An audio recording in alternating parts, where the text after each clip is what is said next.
Yesu mololo mololo mololo mololo mololo mololo na biso bona Yesu Yesu na biso abongwani te Yahweh Yahweh Yahweh Yahweh Yahweh Yahweh Yahweh Yahweh Yahweh Yahweh Yahweh olona tosali Nzambe Yahweh Yahweh Yahweh Yahweh na netoli kombo na yo nde boni bona biso sika biso tosalela yo Yahweh Yahweh Yahweh Yahweh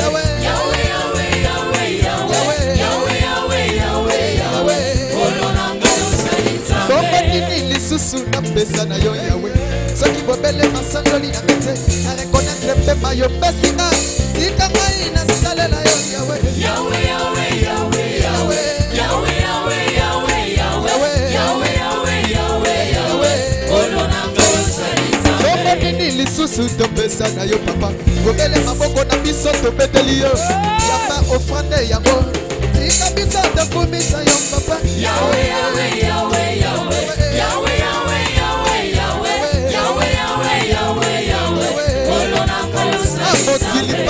mokili moto molunge papa moto na yaya na ye biso toyeba yaya na biso yaya oyo abwatisaka te Yahweh Yahweh Yahweh Yahweh Yahweh Yahweh Yahweh Yahweh Yahweh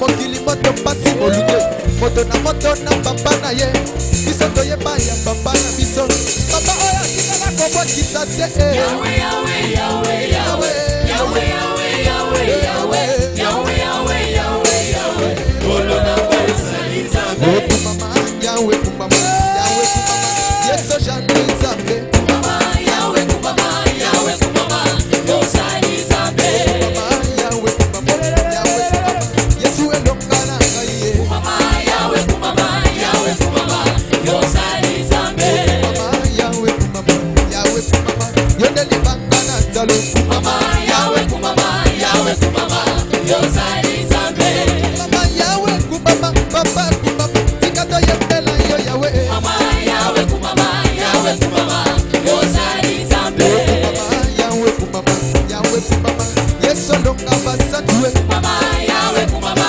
Yahweh kumama yosali Nzambe sekine bumisi yote yaya kai ata mama ngeko yembela yo Sokita kumisi yote yaya na biso ata mabake kwa kumisa yo Yahweh Yahweh Sokita yambeli yote yaya na ngai ata mabake kwa kumisa yo yeah aye Yesu elonga na ngai mama Yesu elonga na ngai mama Yahweh kumama Yesu elonga na ngai mama Yahweh Yahweh kumama Yesu bikapa na ngai mama Yahweh kumama Yesu elonga na ngai mama Yahweh kumama Yesu totela bote maye mama Yahweh kumama lile mama Yahweh kumama lile mama Yahweh kumama lile mama Yahweh kumama Wena sanga na ngai bongo Yahweh kumama Nasanga na mbolato mama Yahweh kumama lile mama Yahweh kumama lobitelelo mama Yahweh kumama lobitelelo mama Yahweh kumama lobitelelo mama Yahweh kumama lobitelelo mama Yahweh kumama lobitelelo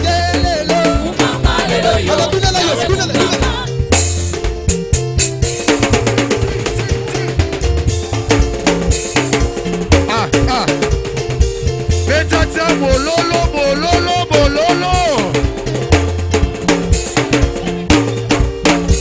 Et Mikitisa, Mikitisa, Mikitisa. Ah, vous avez la présenter. Magangi opete. Inagas, Inagas.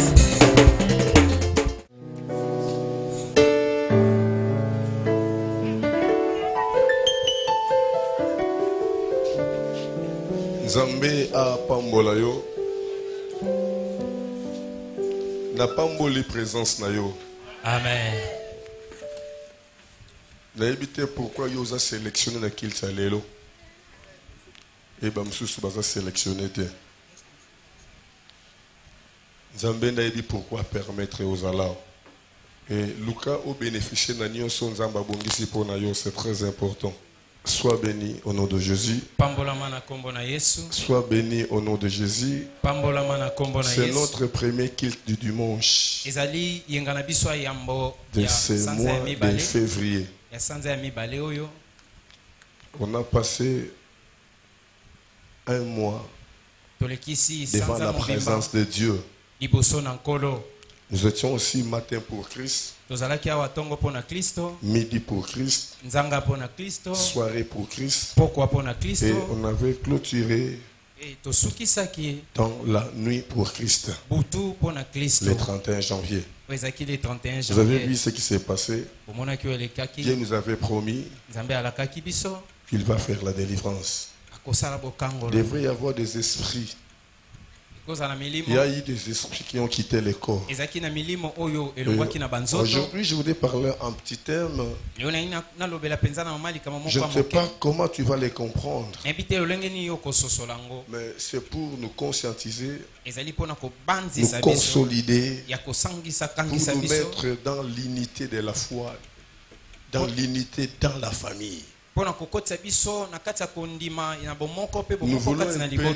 Nous voulons un peu récupérer la famille restreinte et la famille élargie pour que nous soyons ensemble. Il y a beaucoup de choses qui se font rien qu'à partir de cette division entre la famille restreinte et la famille élargie. Dans les combats spirituels, il y a plusieurs personnes qui croient que les portes d'entrée viennent seulement de ses parents biologiques ou soit de ses grands-parents. Et aujourd'hui, je voulais simplement vous parler que les parents peuvent être des innocents. Les grands-parents aussi pouvaient être des innocents. Mais il peut y avoir des aïeux. Il peut y avoir des aïeux. C'est eux qui ont commis du péché, qui ont causé du tort, pour que nous aussi, nous participons à ces péchés. Alléluia. Amen. Donc dans les combats spirituels, il faut monter plus haut. Il faut monter plus haut. Il y a vraiment un problème très sérieux. Je veux que tu me comprennes quand même très bien. Je veux que tu me comprennes très bien. Je voudrais montrer un petit schéma pour signifier les portes d'entrée.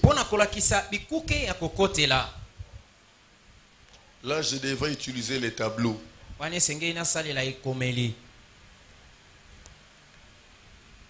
Veuillez effacer les tableaux rapidement. Ceux qui n'ont pas écrit, ils peuvent écrire après les kilts.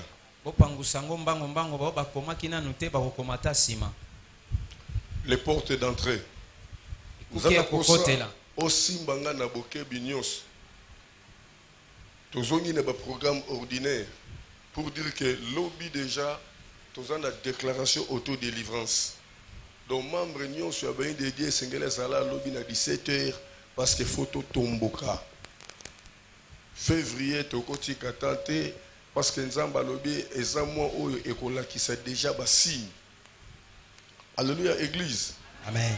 permettez-moi de na malembe pe na bopete lelo soit na yebinenge molimo kambanga te mais lukande o comprendre quelque chose matselanga na opanza basal na ko basal nzambe c'est que c'est sika sécurité zali matali kolo et matali kolo qui est la table sur Dieu merci ça merci quand on s'est à l'école a été dans matali ça on inclinant au bout ils sont comme dans ciment ils sont comme ça sikoyo protocole ko diembela likolo. Je crois que vous me suivez très bien. Je parle sur les portes d'entrée. Je parle sur les portes d'entrée. Les disciples ont posé une question à Jésus. Dans Jean chapitre 9, ils ont vu un homme aveugle de naissance. J'ai posé une question. Seigneur, pourquoi cet homme est né aveugle? Et c'est pour ses péchés? C'est celui qui est péché ou ses parents? Et Jésus avait répondu, il est né aveugle non parce qu'il a péché, soit ses parents, mais à cause de l'œuvre de l'Éternel. Cela signifie qu'il peut y avoir une souffrance, il peut y avoir une difficulté à travers les péchés personnels ou à travers le péché des parents. Donc les parents peuvent commettre une faute et les enfants subissent la conséquence. Alléluia. Amen. Alléluia. Amen. Alléluia. Amen. Là, c'est dans Jean chapitre 9, à partir du premier verset. Je voudrais dessiner quelque chose. Nous tous, nous sommes sortis d'une famille. Nous sommes sortis d'une famille. Toi, tu es ici. Celui-ci, c'est qui? C'est qui? Hein? Eza yo. Obimi na nzela nani? Tata na ngai. Baboti na ngai. Papa na nani? Na mama. Na maman. Toi tu es ici. Tu viens de ton père et de ta mère. Ton père, lui aussi, est venu de son père et de sa mère. Oh ben nan. Koko. Oh nan. Tata. Oh nan. Koko. Ah très bien. Koko mobile. Koko mobile. Koko mbala utuwa. Na baboti na ye. Tata na ye. Koko mwasa utuwa. Tata na ye. Na mama na ye. Alléluia. Amen. Alléluia. Amen. Yozab. Les portes d'entrée. Yomoko, toi tu es la première porte d'entrée. À part toi, il y a tes parents, il y a tes grands-parents et il y a tes aïeux. Alléluia. Amen. Alléluia. Amen. Alléluia. Amen. Yepe autuap. Na baboti na ye.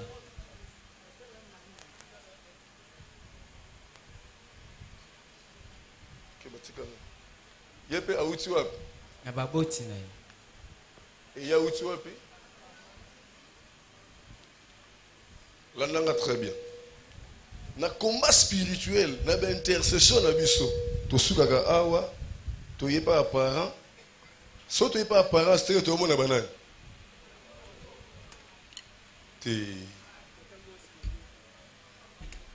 So to ye aw, to zomona tata mwasi, to zomona papa leki, to penani papa kulutu. So to ye aw, to mona nani mama leki. Tala esika komba na biso to suki sakango. Koko, tata mwasi, mama leki. Mais awa nyonso bakoza la pe ba innocent. Mais combien outil likolo a? Alors ba te belé na ba prière, ba koma awate. Or à partir ya a, tous en a 1 2 3 4 5 6 7 8. 8 oil, et ça 8 grandes portes d'entrée sans compter ma porte oil. Je vais expliquer bien. Yo suko sawa. Awa. So yo olio suka awa, yo poko sani. Ok ko sani ni obali. Yo ne bosani. Oboti. Te oboti te. Bosani. Bosali alliance. Lien mo lié yo et lié na mobali to na mwasi. Et mati même escalier.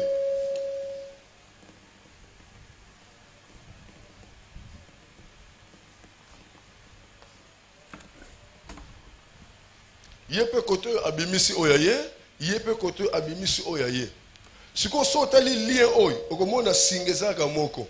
Singo etamboli awa, ekeiti awa, yango ye awa, emati. Pour dire que bino nyonso bosali force, bokomi famille moko. Siko bato belé na combat spirituel, baza ko se limiter awa. Baza ko se limiter awa. Ndesika ba pasteur bazo souffrir. Ne si ka batoupe bazo souffrir. Or na kati na combat spirituel, il faut qu'il y ait une révélation. Il faut qu'il y ait une révélation. La Bible déclare dans Proverbe 29, 18, quand tu n'as pas de révélation, le peuple est sans frein. Lisons un peu. Dans Exode, chapitre 3, verset 19. Chapitre 33, verset 19. La Bible dit ceci. L'Éternel répondit, je ferai passer devant toi. Je ferai passer devant toi toute ma bonté et je proclamerai devant toi les noms de l'Éternel. Je fais grâce à qui je vais et miséricorde à qui je fais miséricorde. C'est la parole de l'Éternel. Veuillez vous asseoir. L'Éternel fait grâce à qui il veut. À qui il veut. Pour dire que la grâce n'est pas donnée à tout le monde. La grâce est particulière. On ne peut pas se comparer par rapport à nos vies. On ne se limite pas par là. On peut arriver jusqu'ici. Et à partir d'ici, on voit qui? On voit qui? À partir de toi, on voit qui? À partir de toi, on voit qui? Pardon? À partir de toi, on voit tes frères et tes sœurs. Toi, Yaya. Toi, Yaya. Toi, Pena Balek. Yepe Kotoy. Yaya, Aza Pena Balek. Donc, ma porte d'entrée à Bitumba et Zebele. À partir de Yomoko. Vous savez la banane? Vous savez la banane? Bana. Bana Baza. Parce que Nyoso Oyo, Baza ba porte d'entrée. Je vais expliquer le moko. Nyoso wana Baza ba porte d'entrée. Bien aimé, tout ça na Bana Oyo, ba bloquer ba parents na bango. Misale kende liboso te Baza. Tout ça na Bana Oyo ba boma ba boti na bango. Baza. Vous savez que combien où tu es? Et pas moi. Moi, je suis moko boti. Mais à combattre. Tout ça, na biso sur combien où tu es pas yaya naïe. Et pas lekine. Propre à famille. Oh, soto mati na ba yaya na ba lek. Tout ça na bana na bango. Oh, to benga banan.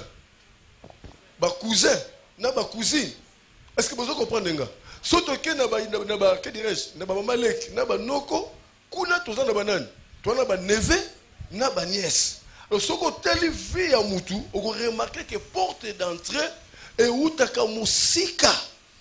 Alors, il y a un problème très sérieux. Quand les chrétiens prient, Ils sont pressés de recevoir la bénédiction sans chercher à savoir d'où vient mon problème, d'où vient ma souffrance, d'où viennent ces difficultés.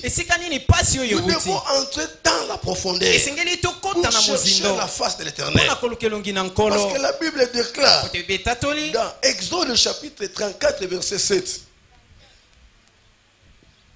Exode 34 verset 7. Lisons ces versets bibliques. Mettez-vous. Exode 34 verset 7. Écoutez bien. Qui conserve son amour jusqu'à 1000 générations. Qui pardonne l'iniquité, la rébellion et les péchés, mais qui ne tient point les coupables pour innocents. Et qui punit l'iniquité des pères sur les enfants.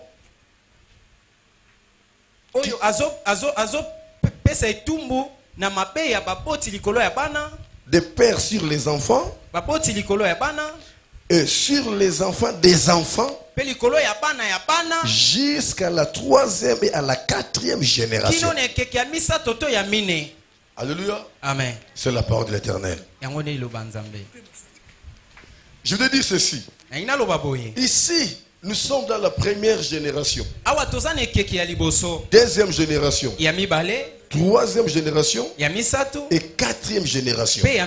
Si un problème qui est bloqué à partir de la première génération, sache-le mon frère, ma soeur, c'est ceux qui vont sortir de la 5e génération qui retrouveront la paix. Qui retrouveront la paix. Et qu'est-ce que je voudrais t'enseigner? Dans le combat spirituel, on peut se faire ce qu'on appelle cure d'âme. Le cure d'âme doit commencer par toi et ta famille. Tu dois commencer à contrôler la vie de tes frères et de tes sœurs. À partir de tes frères et tes sœurs, tu es capable de remarquer que dans cette sœur, il y a quelque chose qui ne va pas. Tu peux comprendre que dans ses frères, soit dans mon frère, il y a une contradiction des idées. Il y a une contradiction des pensées. Il y a une divergence de l'esprit. Tu peux facilement comprendre par votre façon de se comporter. Tu veux chercher la délivrance. Commence d'abord à chercher dans ta famille. Après avoir contrôlé tes frères et tes sœurs, monte maintenant. Si vous êtes déjà marié, tu peux aussi surveiller les enfants de tes frères et de tes sœurs. Tu remarqueras, il y a des choses normaux. Et là, tu commences à monter maintenant à tes parents. Tes oncles paternels, tes oncles maternels. Il y a une facilité de se retrouver. Ce qui m'arrive aujourd'hui, ça a été dans la vie de mon oncle. Il y a déjà un lien. Et à partir de cela, on peut se retrouver la délivrance. Mais les chrétiens ne pensent pas, ne réfléchissent pas. Les chrétiens sont là que pour prier.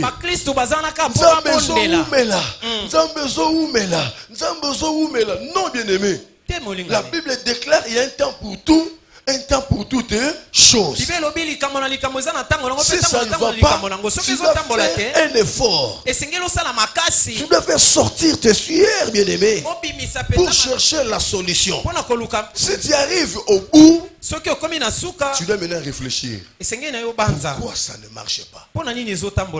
D'où viennent ces problèmes? Là, tu commences à faire des calculs. Alléluia. Amen.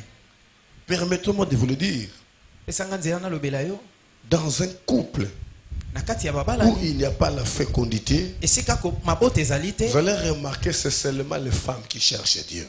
C'est seulement les femmes qui font des retraites et des retraites. Mais il y a un couple dans la Bible qui était dans la fécondité. Ce n'était pas la femme qui avait cherché l'éternel. C'était l'homme. Et pourquoi c'était l'homme? Je pense. L'homme avait réfléchi. L'homme avait réfléchi. C'est le couple d'Isaac. C'est le couple d'Isaac. Quand Isaac avait remarqué que Rebecca ne mettait pas au monde, Isaac a regardé comment il était né. Parce qu'il savait l'histoire. Son père l'a conçu à l'âge de 100 ans. Tandis qu'il a pris la promesse à l'âge de 75 ans. Donc il y a eu 25 ans pour qu'Isaac soit né. À partir de là, Isaac avait compris. C'est lien de la ce lien de stérilité ne vient pas de ma femme. Vient de moi. Parce que mon père avait souffert. Raison pour laquelle Isaac était chercher la face de l'Éternel. Et la Bible déclare Dieu l'avait exaucé. Et Rebecca, elle était devenue grosse. Il était devenu grosse. Parce que Isaac avait réfléchi, bien aimé. Nous devons beaucoup réfléchir dans nos familles. Nous devons beaucoup étudier la famille. Comment sont les comportements de nos frères et de nos sœurs? Pourquoi Yaya Nangawana alinga kosambela te? Pourquoi Leki Nangawana alinga makamwanzambe te? Pourquoi Mona Nangaza lakaboy? Il doit y avoir un problème. Vous savez, ndeko nazo pesa témoignage ce que lundi matin oyo peut-être à comprendre pour naté ya bandeko mususu. Il y avait une maman qui faisait des affaires avec sa sœur. Sa grande sœur. C'est évolué très très très bien. Qui m'a cassé. Bazon mata après grande sœur Akoufi. Donc grande sœur Akoufi, maman Tikali a remarqué que on dirait l'ouah ya grande sœur et même qui va faire naï. Abane ko comprendre en côté. Abane ko comprendre en côté. Après un certain moment, a comme ko l'autre appelle grande sœur wana na bandenga malamte. Et tant ba yoko lukabiso, to continue à approfondir ya prière, to yeko remarquer que grande sœur nazaki na misala mabe makasi, mais les kaskele ko yebate. Et grande sœur naye, asala ki ba pacte naye ko loba ete mukolo ye akokufa. Il faut bozwi nyonso elandaye. Ce qui bozwi elandaye si baleki na sayenini alandi. Mon frère, la prière c'est une bonne chose. Mais la prière qui se fait sans révélation, c'est un danger permanent. C'est un danger permanent. C'est un danger permanent. Il faut que la personne arrive quand même à faire des analyses. Il faut ça là-bas, analyse na vie na yo. Situation yo, dans ce monde en clarté. Dossier oyo ezoleke la mayele langa. Nenenga tozana ba famille, to ba kilte ya famille. Pour ba parents faut réfléchir même na vie ya bana bino.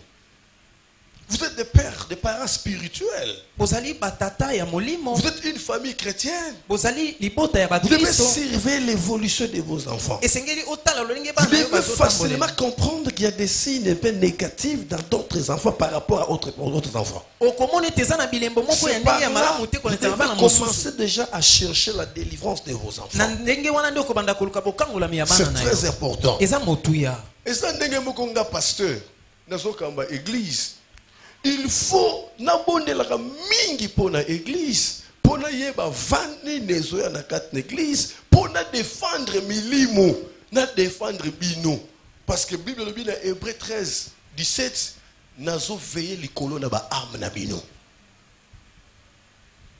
Nazo veiller likolo na ba arme na bino. Non, par exemple, Léo toujours pas mbola serre na biso uti kobota.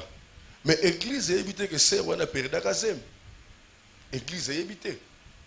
Après avoir kobota, pardon, après avoir kobala, nzamba tali singa que le lenga bali a ozoazemité, a obota te. Et quand j'ai commencé à faire des prières, je l'avais dit, il faut le cas de délivrance.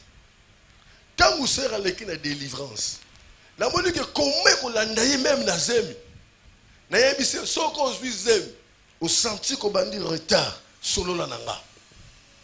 Mukolo ko yeba solo la nanga na banda ko landela yo. Yaya, botune akoyebisa bino. Mukolo kaka ye ko découvrir kana zemi. A solo le nanga te. Abandi ko luka jour selo ye.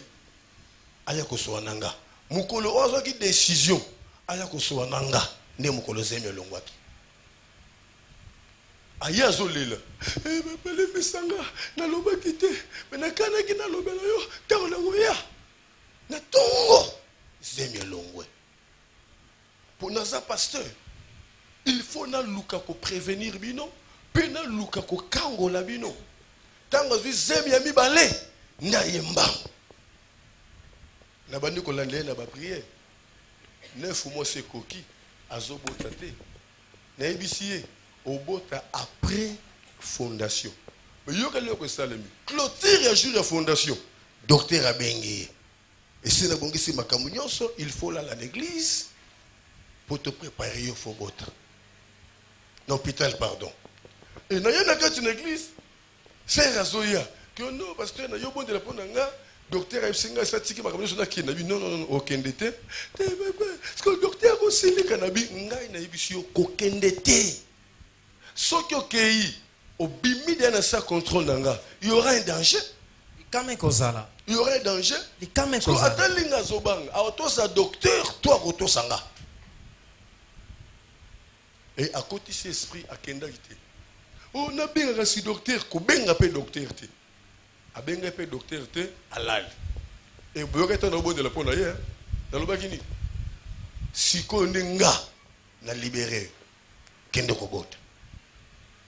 Donc on peut aussi ici accueillir à quel hôpital.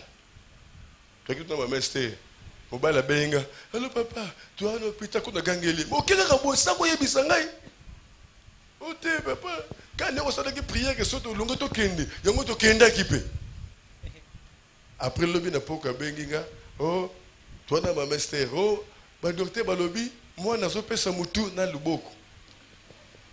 Na gange na bi ko lobela makambo te. Ko benga mutu te bota la kan ndenge bozawa. Makambo nyuso déjà préparé. Tito comme on a pourquoi zo bota soka botu te atana butu na roya. Et na pourquoi aye ko bota mwana mobile. Notre sœur Aïssa. Amen.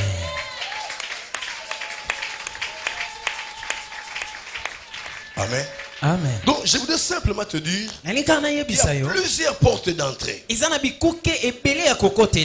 pris pour un frère qui est en Europe. Je lui ai dit, ton père avait déclaré des choses qui causent du tort aujourd'hui à tes enfants.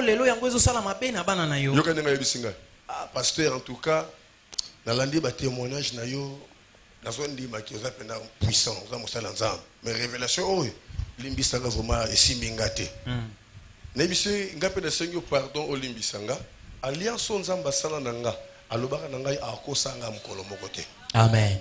Pesanga raison pourquoi demi prophétie au témoignage de message au yoka nanga bisinga pour papa nanga amona ba nanga te ayibeta bango te akoloka bango ndenge nini dia ba na posa monote makila kaka makila. Ce qui est là, et si quand nous sommes makila na yezali, ils ont un contrôle na ye. Amen. Loba amen à bien. Amen. Ana posa monoté, ana posa yeboté. Et ça n'a pas tout monsieur va souffrir. Moutou a na cause à kufa kala, mais esprit na ye, ils ont continué comme ça la misala. Esprit ils ont continué comme ça la misala. Nous avons un service mo na zo ça. Moutou a mais bitu pa parane baza aw ba koko ne baza aw mais bitumbe uti aw donc bitumba e uti e pa ya koko koko na bango. Et où tu pas koko ya koko na bango. Ne balobaka malade ya mabe. Où sengeli ezo mutu moko na famille. Et où tu pas papa te koko te koko ya koko abelaka malade wan. Sikoyo ba buaka ngo na famille. Il faut elanda singa ya makila. Et tant que combien papa na bango et dévier papa na bango nde eyeku soye malade wane kangaye. Et aluka ba traitement asala bambula na bambula azwa solutionné. Et pourquoi azwa solutionné? Parce que ayebi source te. Loba amen a bien. Amen. Soko moni ma ezo déranger na lupango. Ato tselango ba mundelu opesango nzela ekende ma ezateti. Soki yaka chaque jour et ko buka kaka ata mira ndenge ni pour o réussir mai lokande oyeba ezobimela wapi. Soko moni sika mai ezobima à partir na wana ne oko désorienté yango. Mais soko zo ko kango na nzela bien aimé, c'est un problème très sérieux. Tant on peut sa baptême, le baptême peut sa na mai ezochola. Tant on koma ka liboso na mai, to prier pour na mai wana te. Mais tu pries à la source ya mai. Et si ka mai wana ezouta. Parce que tu belé bazo so baptême na malédiction na kata baptême wana. Pour ceux qui pasteur a la puissance ya ko arrêter milimo mabete. Baptême yo zozwa liboso no eza na bato bazo sukola. Parce que mai wana ezobimela wana te. Et uti musika. Donc la biso na 32 shit. Mai uti wapi? Et si quand nous sommes maillés dans outa, bazo sela ngo misala, bandoki ba osani, bazape koloka, kaka na mayoana. Et yo pasteur, ozano na nguyate, obenga mate, oyeraga, nzambe na purifier mayo. Zwa mona boto seni, dindise na mai. Ndomoni bato ebele ba oyamba mili. Na boyoka te mutaki azu batem akufi na mai. Bomona ngona nte? Est-ce que nzamba ko permettre mutu? Jean-Baptiste appelle ça baptême na kata na Bible. Si boyoka mutu mo glisser na mai baptême.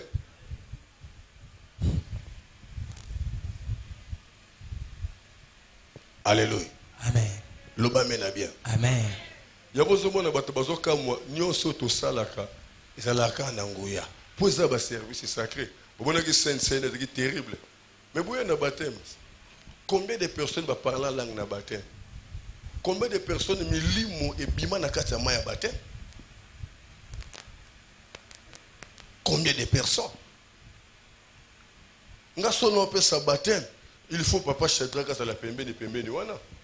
Pour ça na milimo musebi marana kati na mai.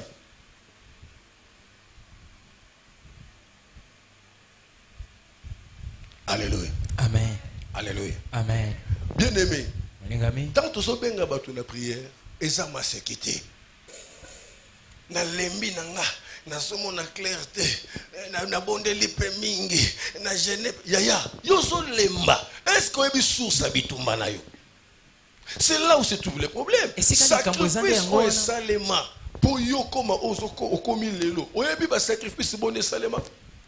La Bible déclare il y avait plus de 40 personnes. Il y avait plus de 40 personnes qui gênaient pour chercher la mort de Paul. Il faisait quoi? Il gênait pour que le diable a maudit yo. Bazo sacrifice. Moi je connaissais un père. Je lui ai retrouvé vers 0h1 dans le camp STP. Il avait porté les pannes sans mettre quelque chose à l'intérieur.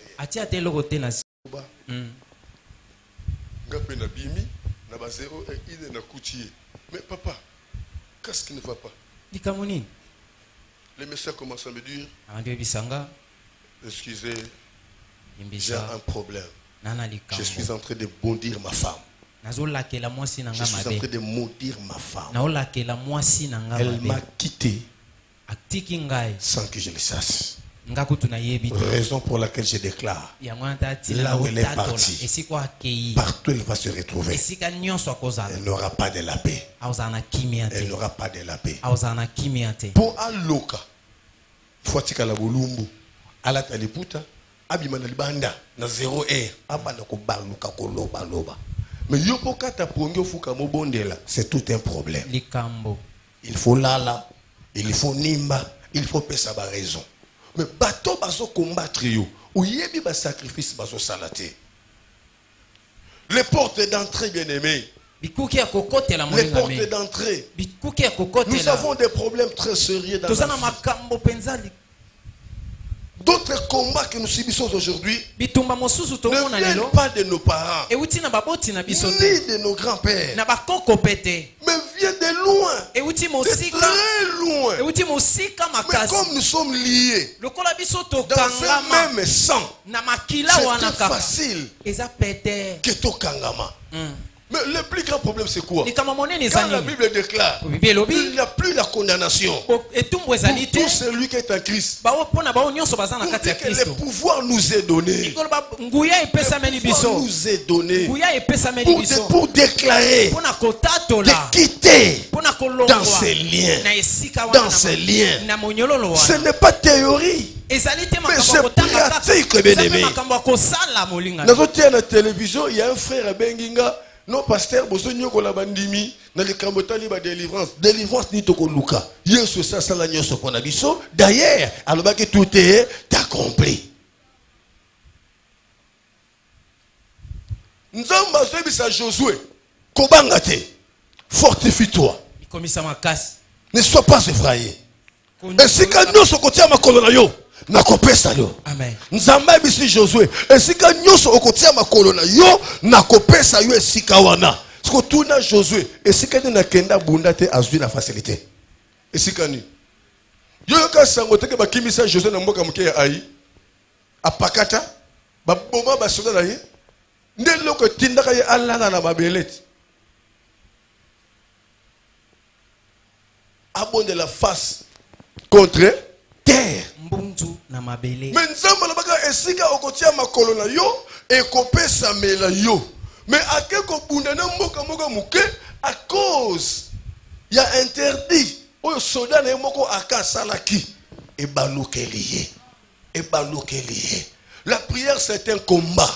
Quand on prie, on doit se retrouver de la réponse, de la solution. Et quand on ne se retrouve pas de la solution, on doit persévérer, entrer dans la profondeur jusqu'à ce qu'à découvrir d'où vient cette situation. Alléluia. Alléluia. La Bible déclare, soyez fermes, inébranlables, persévérez jusqu'à la fin. Les chrétiens se lassent aujourd'hui. Opération Vandanase, yozo kende koteka. Pozo bénéfice combien? Bitumbo zanango yaya. Soki bitumba one silité, même koteka no ebope swe sengote. Amen. Mbongo nango ebope swe sengote. Ndoso bona bato ebele bazola mukana tongo. Bakeko luka, butu bazongi, mais luka baganye nini? Bao ganye luka malonga te. Bazozo lukola bazozo te. Baoza la kaka na kimia te. Pourquoi il y a une réclamation? Il y a un problème. Laisse-moi te dire, mon frère, ma soeur, nous sommes arrivés au moment où l'Éternel avait prévu pour nous. Cette année va te porter beaucoup de choses. Cette année va changer l'histoire de ta vie. Cette année va te donner un nouveau nom. Toutes les promesses que tu avais prises, bien-aimé, le temps est arrivé pour que tu vives l'accomplissement. Tout ce que tes oreilles ont entendu, le temps est venu pour que tes yeux voient. Pour que tes yeux voient. Vouloir ou pas, je le déclare pour une personne. Cette année, tes yeux verront. Cette année, tes yeux regarderont les oracles de l'Éternel. L'accomplissement de la promesse. Ta vie changera. Ton histoire changera. Ta famille sera étonnée. Ton entourage sera étonné. Tes ennemis seront étonnés à ce que l'Éternel fera de toi. C'est à toi que je parle, mon frère, ma soeur. Ne te souviens plus de ce qui est passé. Là, c'est ce qui est passé. Contacte-toi de ce qui vient maintenant. À partir d'aujourd'hui, bien-aimé, il y a déjà un chemin que l'Éternel est en train de s'ouvrir. Il y a déjà une voie que l'Éternel est en train de s'ouvrir pour toi. Tu entreras dans ce cette voie. Tu es entré dans cette voie. C'est une voie de rire et non de pleurs. Et non de pleurs. C'est une voie de rire et non de lamentation. Alléluia. Amen. Il faut tout côté en profondeur. Peu importe, il y a source ya bitumba na biso. Tozo kuwa na ya kufa po na biso. Tozo so makila wana e mataliko na biso. E toucher ba parents na biso. E ke na ba koko na biso. E matati na sommet ya problème. Il faut makila wana kanga. Mutu asimbi likambu na yo, azali kolo ya ba koko na yo, mais yo zo suka na ba koko na yo. Ane oyo tozo doubler. Tozo mata. Tozo komati esika likambu ekangama. Eko kita lelo libala wane ko kita musala wane ko kita mbongo wane ko kita mabota wane ko kita santé wane ko kita eza pona batumi balete eza pona yo na zolobela peu importe la source ya bitumba na yo eza na kota mama leke eza na kote ya noko kote ya koko koko ya koko koko ya koko ya koko ya koko etalinga ite mais na yako déclarer par rapport à chemin na la kisi yo moto na nzambe ko mata escalier eko koma tina source ya bitumba na yo makila na Yesu eko ganga eko matati na source ya bitumba na yo oya kangi libala na yo oya kangi mabota na yo oya mela mbongo na yo momeko ki asanza momeko ki asanza na ligo déclarer akosanza akosanza akosanza au nom de Jésus. Beta maboko betate.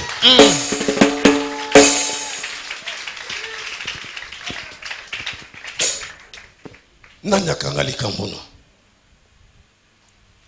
Nanya kangali kambuno. À partir ya schéma oyo, tango zobondela kosuka suna nzela te. Mataka ba étape. Nzambe wa simbi kamnanga ezala baboti nanga ezala bakoko nanga wana suki wana nazokata nazonyata melikola bakoko na yo misale ko salema likola bakoko na yo likamwe ko salema persévérance na engagement et ko changer ba donner amen et ko changer ba donner amen et ko changer ba donner amen. Toute une génération bien-aimée peuvent être prises en otage à cause d'une seule personne. Mboka ya Moab etika mauvais souvenir na bomo ya Naomi. Mboka ya Moab etika mauvais souvenir. Mokolobo kutana na maintenant le tourner ndeni mboka wana Moab akoyebisa yo kutangela nga kombo wana te. Kombo wana etika na mauvais souvenir. Esala nini atika kombo wana mboka wana emela mobali nanga emela bana nanga ezongi sanga maboko pamba. Mais pourquoi Naomi azonga maboko pamba? Bato basalaka ki mboka wana lakela mabe ayebi bangote. Ayebi bangote. À cause ya mutumba kasi ya Lot. Tangu nzamba zo tumba Sodome na Gomorrhe, alakisa ki Lot esika o esengeli Lot akende ko se retrouver. Mais Lot alobaki nini? Esika wana elekimo musika habité kuna eza musika permettre nga na vandata na contre wana monte kozwa ngate yaya nzambe atushaka volonté ya mutu te yango soko na bato ebele pour ateya ma bien il faut conséquence bétail ba français balobi conséquence enseigne mieux que les conseils. Nzambe pas touché te Nzokande, c'était déjà un danger. Parce que Christ a le bien nazan zete bino goze betap. Ce qui tape longwe nangan zete ekosa nabo moite. L'autre nzamba la qui se kende kuna yabite kuna ya musika na kende aw. Eza vie abatu belé. O balingi batambu sa vie na bango non selon Nzambe, mais non selon bango. Nzamba kotika bango pe bakende. Bakomona pe ke bazo réussir. Mais le kola bakoza la volonté ya Nzambe te. Récite na bango ils ont la limite. Bakuta na barrière, bakuta na blocage. Attends 5 ans plus tard, attends 10 ans plus tard, ce qui va revenir na droit chemin te, bako regretter un jour. Tant que l'autre kenda moko akendaki, Nesike bon ekoma mboka ya Moab. Nesika oyo bana na ye balata makina milimo mabe. Ya koloba ete mama na biso asaya nini? Atikali libanga ya mungwa. Totikali kaka na papa. Bandeko na biso basaya nini? Bakufi. Soki tovandera boye. Génération na biso ekosala nini? Eko disparaître. Papa sako mokolo lobi akosala nini? Akokufa. Biso pe tokoli déjà tokosala nini? Tokosala nini? Tokosala nini? Tokobala. Et soki tobali bana wana bakokende na ngambo nani ya papa na bango. Bongo biso tokotikala na souvenir nini ya papa. Généalogie ya papa na biso ekozala te. Omoni diable. Et si quand Nzamba boya ki akende ya kei, tanenge diable ni ko matisa penser. Ndo moni bana ba ye ko melisa papa na bango masanga jusqu'à ce que asani alangwa po bazwa bana na nzela ya papa na bango. Nde babota bana po basala généalogie. Or eloko wana nde salake elakela ki mboka wana nini mabe. Siko lota kufi bana wana bakufi génération wana bakufi mais mabele wana ebandi ko lakela kaka mabe ebandi ko lakela kaka mabe à cause ya misale salemaka babotso ya biso misale bele basala bino boye biango te yondo botami okuti papa obenga papa mais papa ne wazaka pe na 15 ans des fois vraiment yibi surtout maka papa na monela kaye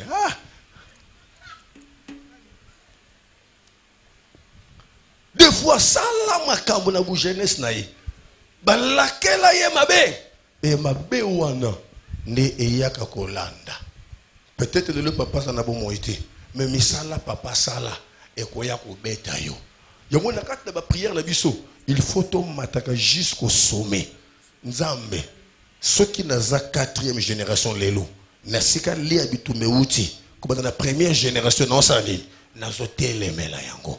Et du jour au jour, il faut qu'on lande là, lien, il y a bitumba na yo. Boyebi sero na témoigna bino. Tozui mindu ki nyos, totali c'est pas bokilo. Poto yebi ki bokilo ndem ta kombata kaye. Nzokande, grande sœur na ye propre. Babota ma même père, mais ma mère différente. Na blocay. Tant na monique na sali ba technique nyonso ya komba na yebi mais sœur fallait qu'elle na mobile na poto akenda kakate délivrance na kotite ba sacrifice na salite ngabite fo na kota na bozindo tango na kota na bozindo nde nzamba zo révéler ngai yaya na ye moko tango na bandi ko combattre esprit ya yaya na ye à répondre nga yaya na ye na koki jamais kotika ye à rejoindre mobile na poto au moins asani abumanga na kufu tala détermination ya ndoki liko na bomo ina yo tala détermination ya ndoki liko na bomo ina yo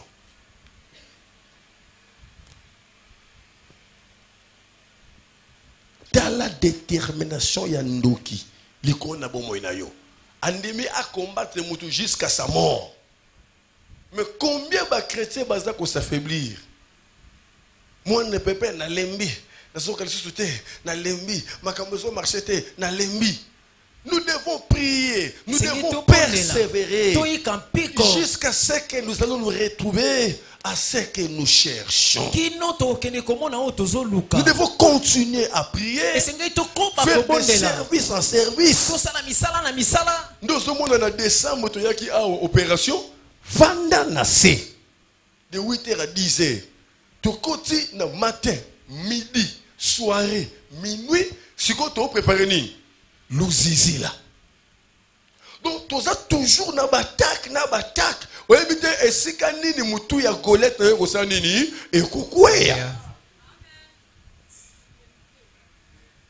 Ba chrétien ba so lâcher ba prise.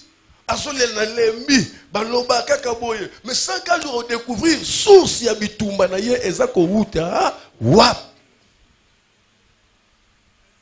Yaya, au moins qu'il faut télé ma vie na yo. il faut téléma na mabondeli. Oboti bana basi ya kitoko. Mais résultat on ni ozona bana basi wana. Oboti bana mibali mbinga. Tala vie na bango. Ndamoni bato ebele bazo za kidiba envoûté. Vie est normalité mais ça tellement envoûté.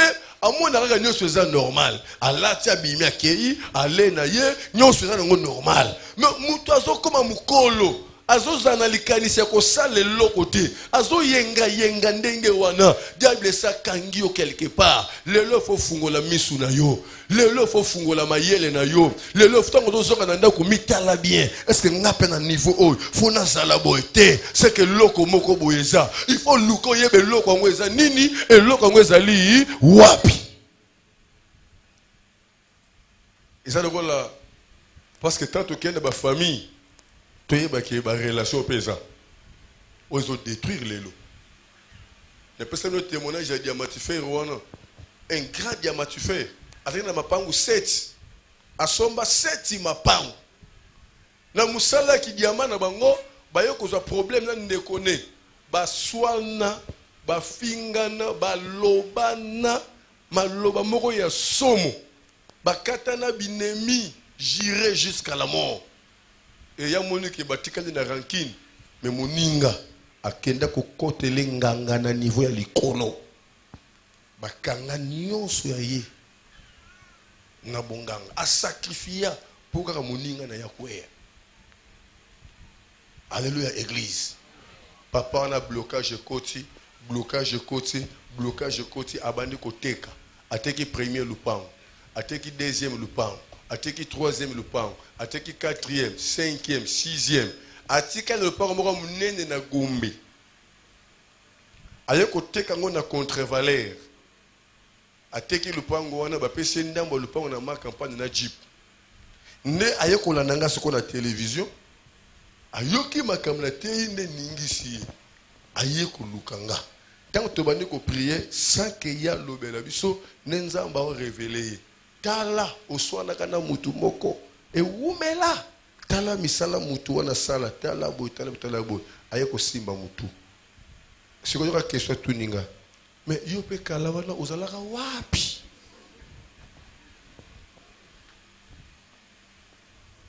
falinga pena zungisele bongo yo pe kala wana omonaka ngate nzokeza likamuna ngate likamonani ya Nzambe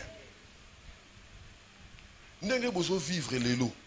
Il y a des choses où vous avez non, et qui est malade. Au lieu de les matins, vous avez continué. Il y a des joueurs, vous avez dribblé à Zozong, mais vous avez coupé le web. Soit mon éclaté à Sani. À Gobuka. Moi, là, vous avez un caractère jaune, mais pas les moyens quota. Mais il y a des dribblé, au sopani, au sokangi sakame, au sobenara balle, au zati batiabinobi. Non. Il faut contrôler le parcours na yo. Ce que moi na vie à mutu. Abandi kote kabilo kwa somba po na ye. Il y a des signes. Danger bandi ko ya. Pour mutu teka keloko ya somba pour assomber loko mususu. Mais ce que moi ni mutu teki pour résoudre des problèmes moko. Oyo ko pese loko te. C'est déjà un danger permanent. Na pese exemple. Mutu teki loko ya somba ki nanda kone pour foutre minerval. Pour traiter mon c'est déjà un problème. On vend pour remplacer. On ne peut pas vendre pour perdre. Non. Il faut calculer où est les chrétiens. Au bengami te au kita, au bengami au sanini, au mata. Kokita, yanzambe pezalaka, auto bengaka brève. Les Français, il faut mieux sauter, il faut reculer. Mais quand on quitte Nzambe, il y a des limites. Peut-être pour faire les somoko, peut-être pour préparer la situation moko. Mais ce qu'on quitte Nayo, et ben nous lia yo, pour qu'on quitte pas Nzambe, peut ça kimia. Son Nzambe zo lia yo, abo peut ça kimia pour abattre le condimano. Nzambe quand ça mutu ne preuve, jusqu'à ce que mutu abung ce condimano. On a dans Nzambe te. Nzambe tchaka mutu ne preuve, mais na kati ne preuve, abo peut ça assurance. On a moutouane de l'autre côté. Mais à ce croire que non, c'est normal, nous avons motivé. Et bien, bref, voilà, ils ont pu passer les leçons, pour passer maïel. Le belanga amène à bien. Amen. Le belanga amène à ngouya. Amen. Nous sommes qui négatif, condamnation. Et quoi au nom de Jésus. Partout bakotambola, partout bakotia bakona bango justifier bango à travers elembo oyo pelongisa bango na nyonso bakosala. Bongo lokumu nyonso kembo masanjo les onge pa ina nzambe na miracle na kombo le masia wazali kolo pe obix na biso nde na bomoko kat na kondima de tobondeli. Amen. Balingi discipline makasi tolandi cordon ndenge aza ko diriger biso rapidement.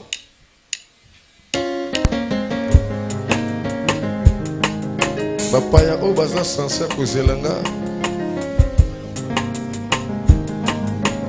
nature okoki deja kokende telema likolo muta vanda te obiminde okei tombola boko na prière mbala boko lokumu ezonge pai na yo nzambo bandaki nzambo sukisi na kilsa lelo na pamboli retour ya libota na yo semaine oyo na se na contrôle pe protection na yo na pamboli maboko na bango nyonso bakosimba ememela bango bofuluki na pamboli makono na bango bisikani so bakotia sonner mon Dieu quelle que soit condamnation malédiction pesa bango victoire zlongisa bango na nyonso kotelemela bango ba témoigner monene na poso oyo pe na sansa bomba oyo na komo tmasia wazali kolo bix malam ndeto bondeli que cela soit ainsi.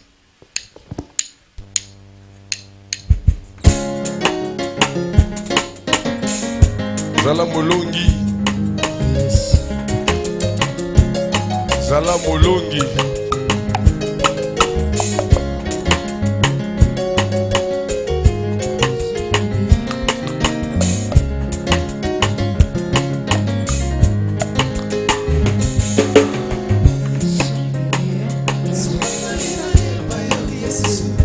natambola na kopanga kaka yo nayo kaka mokongo na yo motema seko beta beta ngai maman bokende te ozomba libana na discipline ozozonga na discipline.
Ba maman bokoki kozonga tokutani samedi na 9h.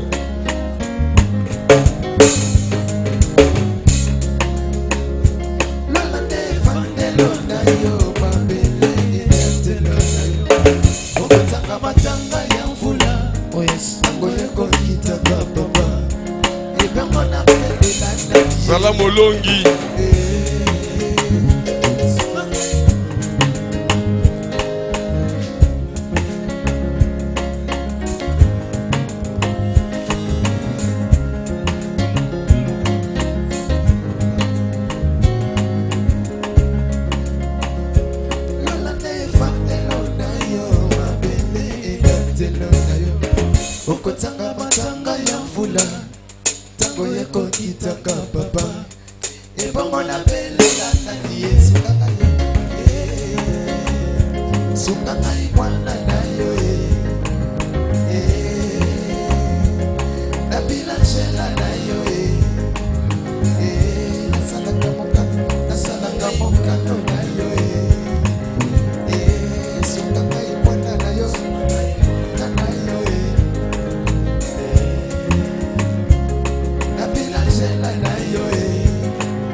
C'est lui qui l'élève, qui pardonne,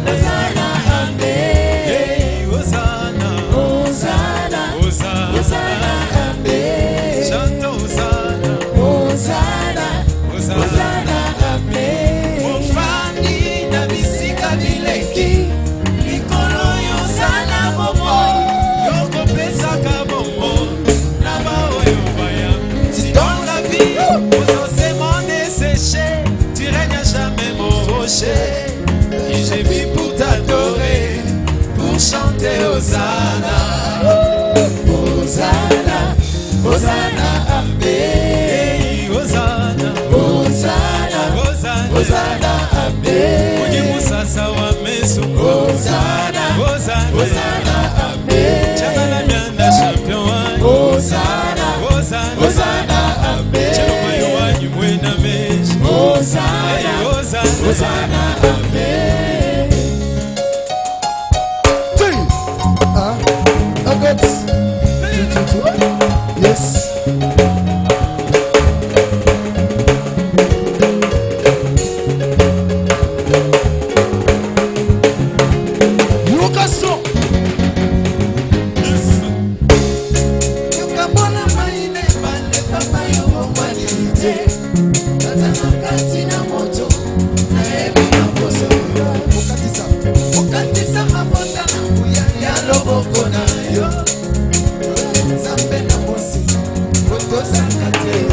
Nani akoki kosunga lokola yo mosantu yo ndekolo